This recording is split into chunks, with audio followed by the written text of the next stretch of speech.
दोस्तों, इस बात से कोई इनकार नहीं कर सकता कि महाभारत के प्रसिद्ध योद्धा और अंतिम दिनों में कौरवों की सेना के सेनापति कर्ण अपने प्रतिद्वंदी अर्जुन से श्रेष्ठ धनुर्धर थे, जिसकी तारीफ भगवान श्री कृष्ण ने भी की। लेकिन कहते हैं कि कुसंगत का असर बहुत घातक होता है। बहुत कम लोग ही होते हैं जो कमल के समान होते हैं। इस कुसंगत के चलते ही कर्ण कई बार गलतियां करते गए और एक बार तो उन्होंने इतनी बड़ी गलती कर दी कि उन्होंने खुद अपने ही गुरु परशुराम पर ब्रह्मास्त्र चला दिया। अब कैसे, तो आइए जानते हैं। दोस्तों, महाभारत युद्ध में कर्ण सबसे शक्तिशाली योद्धा माने जाते हैं। कर्ण को किस तरह से काबू में रखा जाए यह कृष्ण के लिए भी चिंता का विषय हो चला था। लेकिन कर्ण दानवीर, नैतिक और संयमशील व्यक्ति थे और ये तीनों ही बातें उनके विपरीत पड़ गई। अब कर्ण के बारे में सभी जानते हैं कि वे सूर्य कुंती पुत्र थे। उनके पालक माता पिता का नाम अधिरथ और राधा था। उनके गुरु परशुराम और मित्र दुर्योधन थे। हस्तिनापुर में ही कर्ण का लालन पालन हुआ था। उन्होंने अंग देश के राज सिंहासन का भार संभाला था। जरासंध को हराने के कारण उनको चंपा नगरी का राजा बना दिया गया था। अब उस काल में द्रोणाचार्य, परशुराम और वेद व्यास को ही ब्रह्मास्त्र चलाना और किसी के द्वारा ब्रह्मास्त्र का प्रयोग किए जाने पर उसे असफल कर देना आता था। अब उन्होंने यह विद्या अपने कुछ खास शिष्यों को ही प्रदान की थी। उसमें भी किस तरह ब्रह्मास्त्र को असफल करना है यह कम ही शिष्यों को आता था। अब जब द्रोणाचार्य ने कर्ण के सूत पुत्र होने को जानकर ब्रह्मास्त्र की विद्या सिखाने से इनकार कर दिया, तब वे परशुराम के पास पहुंच गए। अब परशुराम ने प्रण लिया था कि वे इस विद्या को किसी ब्राह्मण को ही सिखाएंगे, क्योंकि इस विद्या के दुरुपयोग का खतरा बढ़ गया था।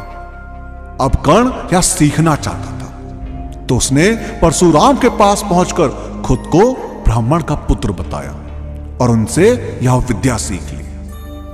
अब एक दिन जंगल में कहीं जाते हुए परशुराम जी को थकान महसूस हुई, तो उन्होंने कर्ण से कहा कि वे थोड़ी देर सोना चाहते हैं। अब कर्ण ने उनका सिर अपनी गोद में रख लिया।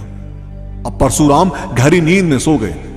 तभी कहीं से एक कीड़ा आया और वह कर्ण की जांघ पर डंक मारने लगा। अब कर्ण की जांघ पर घाव हो गया, लेकिन परशुराम की नींद खुल जाने के भय से वह चुपचाप बैठा रहा।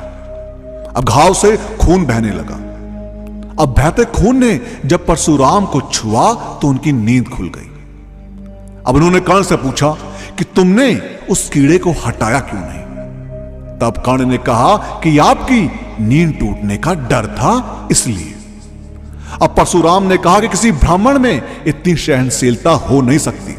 तुम जरूर कोई क्षत्रिय हो, सच सच बताओ। तब कर्ण ने सच बता दिया। अब क्रोधित परशुराम ने कर्ण को उसी समय श्राप दिया कि तुमने मुझसे जो भी विद्या सीखी है वह झूठ बोलकर सीखी है, इसलिए जब भी तुम इस विद्या की सबसे ज्यादा आवश्यकता होगी तभी तुम इस विद्या को भूल जाओगे और कोई भी दिव्यास्त्र का उपयोग नहीं कर पाओगे। यकीन ना हो तो आवाहन करके देख लो।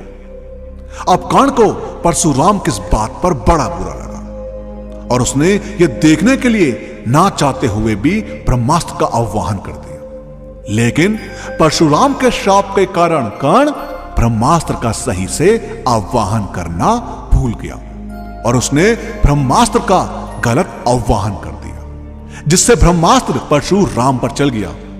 लेकिन परशुराम को ब्रह्मास्त्र को सफल करना आता था। जैसे ही ब्रह्मास्त्र परशुराम के पास पहुंचा, उन्होंने अपनी विद्या से ब्रह्मास्त्र को असफल कर दिया।